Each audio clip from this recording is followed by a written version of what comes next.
ሰላም ጤና ይስጥልኝ የቻናል ተከታዮች እንዴት ናቸው? ደህና ናቸው ወይ? እኔ ጋር አለው እግዚአብሔር ይመስገን። እናንተ እንዴት ናቸው? ስራ፣ ጤንነት ሁሉ ሰላም ነው? እኔ ጋር አለው ፈጣሪ የተመሰገነ ይሁን። እንግዲህ ዛሬ በምሳሌ ድራማ መጥቼላቸዋለሁኝ። እናንተም በቅንነት አዲሶቹ ላይክ፣ ሰብስክራይብ እንዲሁም ደግሞ ነባሮቹ ደግሞ በላይክ ግቡ። ያው አይከፈልበትም። እንግዲህ ምሳሌ ድራማ ላይ አሁን ላይ በጣም ደስ የሚል ነው ማለት እንግዲህ መድብል ለብዙ ጊዜ እንግዲህ ማስጠንቀቂያ ያው ያግታታን እንደገና ሴትም ስለሆነ ስታሳዝነው ያው ትማርበታለች ብሎ ይልካታን። ገንዘብ የለኝም ስትለው እንግዲህ ገንዘብ ይሰጣታል። ማህሌት ግን ከዛ ስተቷ አልተማረችም ነበረ።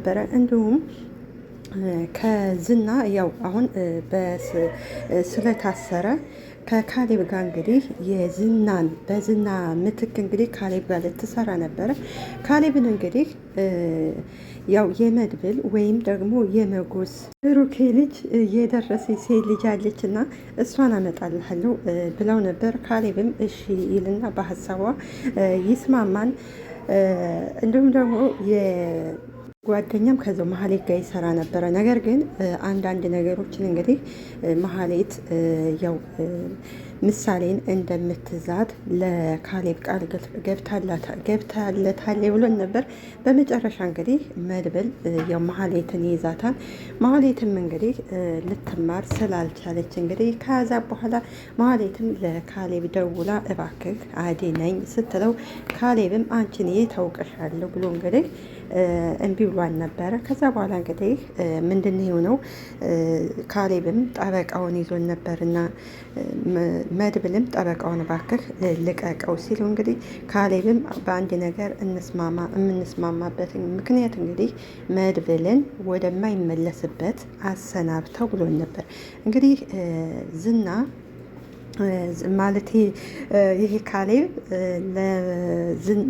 ለመድብል እንግዲህ ለመድብል ዝናን አሰናብትልኝ ግደልልኝ ብሎን ነበረ። ዝና እንግዲህ እንደምታውቁት የካሌብ ቀኝ እጅ ነበርና አድርግ የሚለውን ሁሉ ሲያደርግ ነበር። ያው በስተመጨረሻ እንግዲህ ካሌብ እንግዲህ ዝናን ከድቶታል። እንዲሁም ደግሞ መድብል ደግሞ እንግዲህ ዝናን መግደልም አይፈልግም።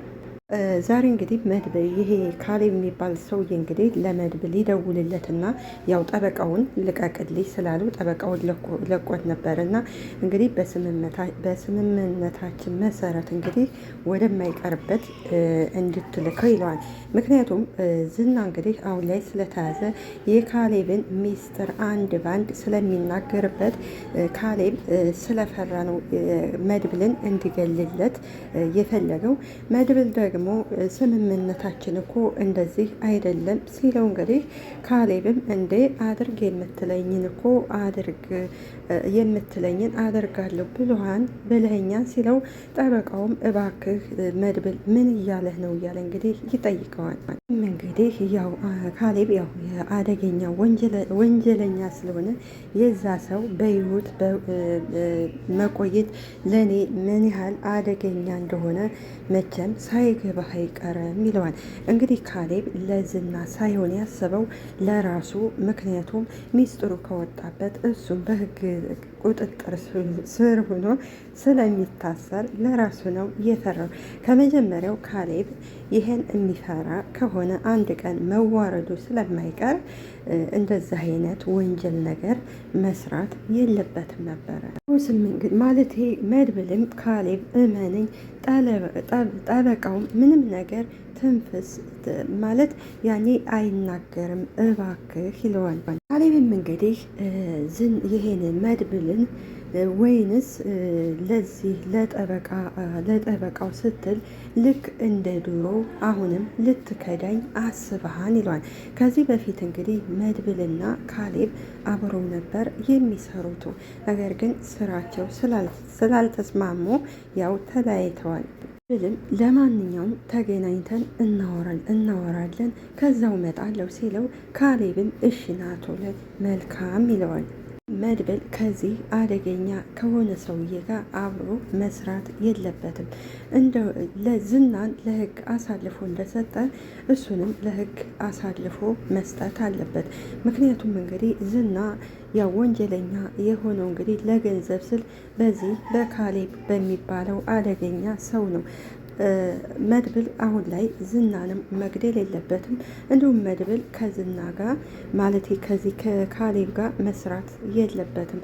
ምክንያቱም እሱም ወንጀል ውስጥ ስለሚገባ ስልኩን ከዘገው በኋላ እንግዲህ ጠበቃውም እኔን አስወግደው አይደለም የሚልህ ሲለው እንግዲህ መድብልም ይህን ነበር ከመጀመሪያው የፈራው። ያ ጠበቃ የሚባል መቼም ቢሆን አይተውህም ይለዋል። መቼም ቢሆን እንግዲህ ይሄ ካሌብ አንተን ሊተው አይችልም። ጠበቃውም እንግዲህ እንደ አዲስ ክስ አዘጋጅቼ ልከሰው እያሰብኩ ነበር ሲለው መድብልም እንግዲህ ጠበቃው ይለዋል። ይህን እንዴት ነው በአንተ አቅም ይህን ሰውዬ ለመክሰስ ያሰብከው? ቅንስ እኔን ስማኝ፣ ገንዘብ ካነሰህ እኔ ገንዘብ እሰጥሃለሁ፣ በፍጥነት ይህን ከተማ ለቀህ ውጣ ይለዋል። እንግዲህ መድብል ይህን ያለበት ምክንያት መድብል እንግዲህ ጠበቃውም ባይገለው እንኳ ካሌብ ሚስጥሩ እንዳያወጣበት ወይንም እንዳይከስበት እሱ ሊያስገድለው ስለሚችል መድብል እንግዲህ ለሱ አዝኖለን ነው። መድብል እንግዲህ መሀሌትንም አይታቸዋል። ምንም ነገር አላደረጋ ከስተቷ እንድትማር ነው የሚመክራቱ። መድብል እኔ አንተን አጋፍጬ እኔ የትም ንቅንቅ አልልም። ይኸውልህ ስለ እኔ አታስብ፣ እኔ ሁሉንም ነገር አስተካክለዋለሁ። በቃ ራስህ አስብ፣ ስለ እኔ አታስብ ሲለው ጠበቃው መድብል እኔ ቤተሰቦችን ሌላ ቦታ አሸሻቸዋለሁ እንጂ እኔ ከዚች ከተማ ንቅንቅ አልልም። በቃ አንተና ብሩክ አንዴ ድርቅ ካላቸው አትመለሱም አይደለም? ጠበቃውም እንግዲህ ጎበዝ ስለሆነ እንግዲህ እመነኝ ካሌብን እከሰዋለሁ፣ ያንን ደግሞ የቪዲዮ ማስረጃ አቀርብልበታለሁ። መድብል አሁንም ጠበቃው ይለዋል። መድብል እንግዲህ የፈራበት ምክንያት እንግዲህ ይገለዋን ብሎ ስላሰበለን ነው። ጠበቃው ደግሞ በፍጹም እኔ ይችን ከተማ ለቅቄ አልወጣም፣ እሱን ለህግ አቀርባለሁ ነው የሚለው እና መድብል ደግሞ በዚህ ሀሳቡ መስማማት አለበት። ሌላው እንግዲህ ኤፍራታ ናት። ኤፍራታ እንግዲህ ባሏ ወይንም ደግሞ እንግዲህ ደላላው ሲመጣ እንግዲህ የት ነው ያደርከው ስትለው እሱም በመጀመሪያ እንድታደርግ አይቀድምም ይላታል። ደግሞ ሰዓቱ ገፋ ስላለ የት ነው የዋልከው ማለት ብለሽ ነው መጠየቅ ያለብሽው። እዛ እንግዲህ መሀሌት ከእንቅልፏ ስትነሳ እንግዲህ መሀሌትን እንግዲህ ደግሞ አጅሪት ከዚህ ምን ትሰራለች ብሎ እንግዲህ ይጠይቃታል። ራታም እኔን ከዚህ አስቀምጠህ አንተ የትም ስትጨፍር አድረግ መጣህ አይደለ? ጠበቃው አሁንም መሀሌት ምን ትሰራለች እያልኩሽ እኮ ነው ይላታል። እንግዲህ ጠበቃው ይፈራብ። ይህ ማለት ይሄ ደላላ እንግዲህ ከዚህ ቀደም የመሀሌት ምን አይነት አደገኛ ሴት እንደሆነች ስለሚያውቃን ነው። እንዲሁም ደግሞ ኤፍራታና ይሄ ደላላው አብረው እንደሆኑ ስለማትፈልግ በዛ ነው መሀሌትን የጠላቱ። ኤፍራታም እንግዲህ ከጥያቄ ለመሸሽ እየሞከርክ ነው ትለዋለች። ደላላውም እስር ቤት ነው ያደርኩ ሲላት ኤፍራታ ትደነግጥና ምን ትለዋለች? ሰዎች ሲጣሉ ሲያቀጣኝ ልገላግል ብዬ እኔንም እስር ቤት አያስገቡኝ መሰለሽ እንዴ? እሺ አሁን ወደ ጠየቅኩሽ ጥያቄ ወደ መሀሌት እንመለስ። ኤፍራታም እንግዲህ ያንተን ጥያቄ ገና መቼ ጨረስኩና ትለዋለች። መጠጥ ቤት ምን ትሰራለህ? እኔን ገንዘብ የለኝም ትላለህ። አንተ ግን እንደፈለክ ነው የምትሆነው። እንግዲህ ደላላውም ይሄ እኔ እንደዛ ሳይሆን ወደዚህ ስመጣ መንገድ ላይ እየተጣሉ አግኝቼ ስገለግል ነው ይዘውን የሄዱት። ደላላውም መሀሌት ምን እያደረግሽ ነው በቤቴ ሲላት፣ መሀሌትም እስኪ እባክህ ይልቅ ስራ ፈልግልኝ ስትለው እንግዲህ ደላላውም አንቺ ነሽ ስራ የምትሰሪው? መሀሌትም አሁን ሌላ ሰው ነኝ መርዙ፣ የበፊቷ መሀሌት አሁን ላይ የለችም። እሱም እንግዲህ እንደዚህ ብላ አሳምነሽ ነው አይደለ ከቤት ያስገባሻት? ኤፍራታም እንግዲህ ምንም እኮ ቢሆን እህቴ ናት፣ እንኳን እሷን ቀርቶ አንተን ራሱ አግብቼ የለም እንዴ? ማለትም አይ አግብቼህ ሳይሆን አስገብቼህ ነው የሚባለው ስትለው እሱም ጭራሽ እየተመካከራችሁ ነው እንደዚህ የምታረጉ ትላቸዋል። ይኸውልሽ የኔ እናት በገንዘቤ አይደለ እንዴ የምትኖሩ? ማለቴ የቤት ኪራይ እኮ ከፍዬ ነው እየኖርሽ ያለሽው ቤት። ስለዚህ ወሳኙ እኔ እንጂ አንቺ አይደለሽም። ኤፍራታም እንግዲህ አንተ ከኔ ቤት ስታዛርጥ ኑረህ ገና አንድ ወር የቤት ኪራይ ከፈልኩስ ብለህ አሁን የኔ ቤት ነው ትላለህ እንዴ? ትለዋለች። ታባረረኝ ነው ስትለው እንግዲህ መርዙም እንግዲህ እኔ አንቺን ላባረር አልፈልግም። ሴትዮ እንግዲህ ጦሰኛ ነች። ምን ልትሰራ ነው ከቤት የመጣችው ይላታል። እንግዲህ ማህሌት እንግዲህ ያው መድብል እንግዲህ ካገታት በኋላ ከዛ ያው ይለቃል። ከዚህ ጸባይሽ፣ ከዚህ የምታደርጊያቸው ነገሮች ውጭ ብሎ እንግዲህ መድብል ስለለቀቃት የምትሄድበት ስለሌላት እንግዲህ ግዴታ መሄድ አለባት። እንግዲህ ምንም ባለፈው እንግዲህ ኤፍራታንም ብታስከፋት ማህሌት በተናገረችው ንግግር፣ ነገር ግን ቀጥታ እንግዲህ ወደ ኤፍራታ ነበር የሄደችው። ኤፍራታም እንግዲህ ያው እህቷ ስለሆነች ውጭልኝ አላለቻትም፣ አስገብታል ነበረ። እኔ እኮ ያልኩሽው ከእንደ ባለፈው የሆነ ጦስ ይዛብኝ ትመጣለች ነው ያልኩሽ ሲል ማህሌትን እንግዲህ ይኸውልህ እመነኝ፣ አሁን ምንም አይነት ነገር እኔ ጦስ ይዤባችሁ አልመጣም።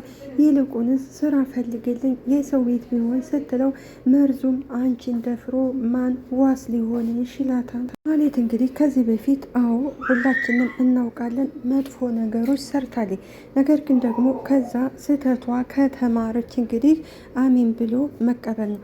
ነገር ግን እንጂ መጀመሪያ በፊት ስትሰራው የነበረውን ስራ እያነሱ ማስታወስ አያስፈልግም። ተቀይሬያለሁ ካለች ተቀይሬያለሁ። አንድ ሰው በፊት መጥፎ ስራ ሊሰራ ይችላል። ነገር ግን ከዛ ስህተቱ ደግሞ ተምሮ ያን ስራ አልሰራም ካለ እንግዲህ እሺ ብሎ መቀበል ነው። ሌላ ምንም አያስፈልግም። ማህሌትም እንግዲህ ከስህተቷ ከተማረች፣ ምክንያቱም ማህሌት ብዙ እርቀት ብዙ መንገዶች ሄዳለች። ነገር ግን እስካሁን ሊሳካላት አልቻለም። ኤፍራታም እንግዲህ ከሰው ቤት አትገቢም፣ ከዚያው ትቀመጫለሽ፣ ሌላ ቦታ ደላላ ጋር ሂደን ላንቺም ለኔም ስራ እንፈልጋለን ትለዋታለች። ደላላውም ይናደድና ስራ መስራት ሳያንስ ደግሞ ሌላ ደላላ ጋር እንሄዳለን ታያለሽ እንደ ይላታል። ማህሌትም እንግዲህ መርዙን እባክህ እመኔ፣ በእርግጥ ጥፋት ላጠፋ ነበር። ነገር ግን ደግሞ ከዛ ጥፋቴ እንግዲህ መድብል እግዚአብሔር ይስጠው ከጥፋቴ መልሶኛን ትለዋለች። ካሌብና መድብል እንግዲህ አሁንም በስልክ ሲያወሩ እንግዲህ መድብልም ይኸውልህ የጠበቃውን ጉዳይ እኮ ምንም አይነት ቪዲዮ ማስረጃ የለውም አልኩ እኮ ሲለው ካሌብም ስለ መድብል ስለ ጠበቃው ጉዳይ አያገባህም እኮ አልኩ። ስለዚህ እሱን ለእኔ ተው፣ ይልቅ ያችን የትትናን ጉዳይ የታደረስከው ሲለው መድብልም ትትናን ገና እያፈላለኳን ነው ይላል። እንግዲህ ካሌብ ከዚህ ቀደም እንግዲህ ዝና ትትናን ያው ለሌላ ሰው ወይም ለሀብታም ሰው ሊሸጧን ነበር። ነገር ግን ዝና ነገ ዛሬስ እያለ እንግዲህ አሳልፎ አልሰጣትም ነበር። በመጨረሻ እንግዲህ ማህሌት እንግዲህ ተናግራ ነበር እና ማህሌት በነገረችው መሰረት እንግዲህ መድብል ሄዶ ካለችበት አስወጥቷን ነበረ። አሁን ድረስ እንግዲህ ይሄ ካሌብ እየፈለጋል ነው።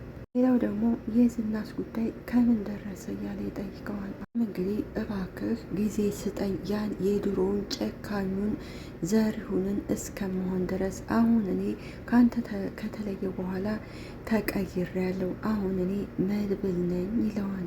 እና ታዲያ ምን ትሰራልኛለህ ሲለው መድብልን እኔ ያንን ለማንጣት እየሞከርኩ ነው እኮ ያልኩ። እንግዲህ ማህሌትና ብሩኬ ናቸው። ማህሌትም እንግዲህ እባክህ ይቅርታ አድርግልኝ፣ ከፈለክም ደብድበኝ ስትለው ብሩኬ ከእንዳንቺ አይነቷ አስመሳይ ሴት ጋራ አይነት የማወራበት ትርፍ ሰዓት የለኝም። እንግዲህ መድብል ሊያስታርቃቸው ነበረ። ከዛ መድብል እንግዲህ ጥሏ ሲሄድ ብሩክ ስትል እንግዲህ እሱም ጥሏቸው ነበር የሄደው። መሀሌት እንግዲህ አይዞሽ፣ ተስፋ አትቁረጪ፣ እንዴ እኮ እንደዚህ ነገሮች ቶሎ ላይቀየሩ ይችላሉ። ሌትም ቢያንስ አሁን ስለተነፈስኩኝ ውስጤ ሰላም እየተሰማው ነው ብልም መሀሌት ገና ምን አይተሽ ይኸውልሽ፣ አንቺ እንደዚህ አይነት ነገሮች ስትወጪ ገና ጥሩ ነገሮች ሰላም ነው የሚሰማሽው። ሌትም እኔ አሁንስ ለአንተ የሚሆን ምስጋና አጣሁኝ። እንዴት ነው በሰጠውሽ ገንዘብ ቤት ተከራየሽ ብሎ ይጠይቃታል። ወይ መከራዬ፣ እስኪ ተወኝ ባክህ፣ ምን ነው ችግር አለ እንዴ መሀሌት ብሎ ይጠይቃታል። ከህሊናዬ ስታርቅ ገና ከፈጣሪ ጋር ማለቴ ጸብ ላይ ነው ያለሁት። መሀሌት እንደዛ አትበይ፣ ፈጣሪ ከማንም ጋር ጸብ ውስጥ የሚገባ አምላክ አይደለም፣ እሱ የፍቅር እንጂ የጸብ አምላክ አይደለም ይላታል። እንግዲህ አንድ ሰው ከስህተቱ ሲመለስ ፈጣሪ ደግሞ ይቅር የማይልበት የለም፣ ይቅር ይላታል። ነገር ግን ዋናው ደግሞ ተጸጽታ ፈጣሪዋን ይቅርታ አድርግልኝ ማለቷን። ቆይ ምን ተፈጥሮ ነው ሲላት፣ መሀሌት የሰጠኝን እኮ ገንዘብ ባለፈው ዘርፈውኛል። አይ ድሮም እኮ የወደቀ ሰው ጣጣው ይበዛበታል፣ ብቻ አንቺ አይዞሽ አስቢ፣ እኔ አሁን ቆንጆ ቤት እከራይልሻለሁኝ፣ ችን የሚሆን ስራ እፈልግልሻለሁኝ፣ ብቻ አንቺ ተረጋጊ ይላታል። ሌትም አይ ስራ ካገኘህልኝ ብቻ በቂ ነው፣ ከእንግዲህ በኋላ አንተን ማስቸገር አልፈልግም፣ ግን ቤቱ እስከሚገኝ ድረስ ስራም እስከምታገኝ ድረስ ትንሽ መንቀሳቀሻ እልክልሻለሁ። መድብልም እንግዲህ ገንዘብ ሲሰጣት መሀሌትም አይ ይህንን በፍጹም ልቀበል አልችልም፣ ኧረ መሀሌት ገንዘቡን ተቀበይኝ፣ ለአንዳንድ ወጪ ሆንሻም ብሎ እንግዲህ ገንዘቡን ይሰጣታል። መሀሌትም እንግዲህ መድብልን ታመሰግነዋለች። እንግዲህ አንዳንድ ጊዜ አንዳንድ ሰው መጥፎ ስራ ሲሰራ ጥሩ ጓደኛ ስታገኙ ደግሞ ከዛ ስህተታችሁ የሚመልሳችሁ ሰው ስታገኙ ደስ ይላል።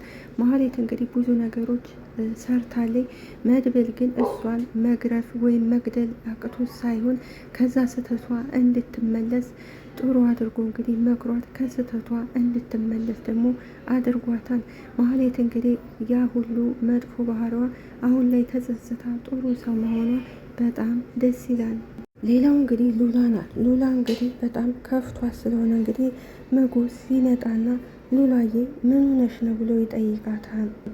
እንግዲህ ወደ ሆስፒታል ሄጄ ነበር ስትለው መጎስም እንግዲህ ምን ሆነሽ ነው ሉላዬ፣ ከባሰብሽ እኮ ደውዪልኝ ብዬሽ ነበረ ይላታል። ምንድነው ብቻሽን የሄድሽው ሲላት ሉላም ምንም አይነት በሽታ የለብሽም ብለውኛል። አልገባኝም ሉላ፣ እና ታዲያ ለምንድን ነው የሚያምሽው? ሉላ ዶክተሮቹ ምንድን ነው ያሉሽው? ንገሪኝ። ሉላም እንግዲህ መጎስ በጣም ይቅርታ፣ መጠንቀቅ ነበረብኝ። እቅዳችን ውጭ እንደሆነ አውቃለሁኝ። ደግሞ ቀለበት አድርገህልኛል አይደለ? እንደምትወደኝም አውቃለሁኝ። ደግሞ ለምንድን ነው በፍርሃት የተዋጥኩት? ስም እንግዲህ ሉላ አርግዣለሁ ብቻ እንዳትይኝ። ሉላም እንግዲህ አዎ አርግዣለሁ ትለዋለች። ስለዚህ የ3 ሳምንት ጽንስ በሆድሽ አለ ብለውኛል። መጎስ እንግዲህ በጣም ይናደድና ሉላ ምን እያረሽ ነው? ገና ልጅ እወዳለሁ ስልሽ የምርሽን ነው እንዴ ይላታል። መጎስ እንግዲህ ሉላ ለሱ ስትል እንግዲህ ከዝና ጋር ዝና መጎስን እንዳይገልባት የማትወደውን እንግዲህ ዝናን አግብታ ለብዙ ዓመት ስትሰቃይ ኑራለች። መጎስ ግን አሁን ላይ ሉላን እንግዲህ እየተረዳት አልቻለም። ብታረግዝ ታዲያ ምን ችግር አለ? ያረገዘችው ደግሞ ከሱ ስለሆነ የገዛ ልጁ ነው። ስለዚህ እንኳን አረግሽልኝ ብሎ መደሰት ሲገባው እሱ ግን ልጅ እወዳለሁ ስልሽ የእውነቴን ነው እንዴ የመሰለሽ? ለምን አረገሽ ማለት የለብትም። ስለዚህ ሉላ እኮ ያኔ ዝና ይወዳታል፣ እሷ ግን አትወደውም። እና ለሱ ስትል ነበር እንግዲህ ለመጎስ ስትል ነበር መድብልን አግብታ እየደበደባት ለብዙ ዓመት የቆየችው። እንዲሁም መድብል ልጅ እንውለድ ሲላት ማለት ይሄ ዝና ልጅ እንውለድ ሲላት አይ አንወልድም ለብዙ ዓመት የቆየችው። ነገር ግን መጎስ ይህንን ሊረዳት አልቻለም። መጎስም እንግዲህ እስከ ዛሬ እኔ ፍቅር ፍቅር ሲጫወት የሆንኩ የነበረው እኔ ነኝ ጅሉ፣ ቀለበት የሚያደረግኩልሽ እኔ ነኝ ጅሉ። ስለዚህ የአንቺና እኔ ፍቅር ከዚህ ላይ ያበቃል። ስለ ልጁ ደግሞ አላውቅልሽም ይላታል። በኋላ እንግዲህ ለካ መድብል እንደዛ ሲቆጣት የነበረው ፕራንክ ሊያረጋን ነው። እንግዲህ ጥሏት ከወጣ በኋላ እንግዲህ ሉላም ትጨናነቅና መጎስ ግን ምን እየሆነ ነው ከልቡ ነው እያለች ነበር። ወዲያው እንግዲህ ቀለበት ይዞ ይመጣና ሉላዬ አይገርምሽም? ይህን ደስታ ስሰማ በጣም ነበር ደስ ያለኝ ይላታል። እና ይህንን ስጦታ ውጭ አስቀምጨው ነበር ሲላት ሉላም እና ይህን ምን አይነት ቀልድ ነው ትሏለች። በእርግጥ ሉላ ትክክል ናት። ለፕራንክም ቢሆን እንደዛ ማለትም የለበትም ነበረ። እኛም ከመጀመሪያው የእውነት መስሎን ነበር። ቅድስት ደውላ ስትነግረኝ በጣም ነበረ የተደሰትኩት እና ይሄ ነው በድንጋጤ ስታዳ ብሞትብህስ ትላለች። ትክክል ናት። አንዳንድ ሰው እንግዲህ በድንጋጤ የሚሞታልና መጎስም እንግዲህ ያንን ነው ያደረገው። ሉላ እንግዲህ መጎስን ከልቧ ተወደዋለች፣ ታፈቅረዋለች። ለሱ ስትል ደግሞ ብዙ ዋጋዎችን ከፍላ ነበረ። እሱም ያው በንደት እንደዛ ማድረግ ጠብቋታን። በእርግጥ በንደት እንግዲህ ከነ መሀሌት ጋር ሲሆን ነበር። በኋላ ላይ እንግዲህ ከእጁ ገብታ ነበረ። ነገር ግን ይህንን አሁን ፕራንክ ማድረጉ በጣም ትንሽ ይደብራል። እንግዲህ ኤፍራታ ናት። ኤፍራታ እንግዲህ መርዙን ከተለያየን እኮ አንተና እኔ ቆይተናል፣ እንደው የሚያረገዝኩት ልጅ ለዲያስፖራው ልጅ ነው ብዬ ልነግረው ነው ስትለው እንግዲህ ደላላውም ደንግጦ ነበረ። ስለነበረው ቆይታ እናመሰግናለን። አገራችንንም ኢትዮጵያ ሰላም ያደርግልን። እኛም ደግሞ በያለንበት ፈጣሪ አምላክ ይጠብቃችሁ። እንግዲህ ከቀጣይ ክፍል ይዤላችሁ እስከምመጣ እስከዛ ድረስ ቸርን ሰንብት። የማህሌት ደግሞ መቀየር በጣም ደስ ይላል እና ባይ ባይ።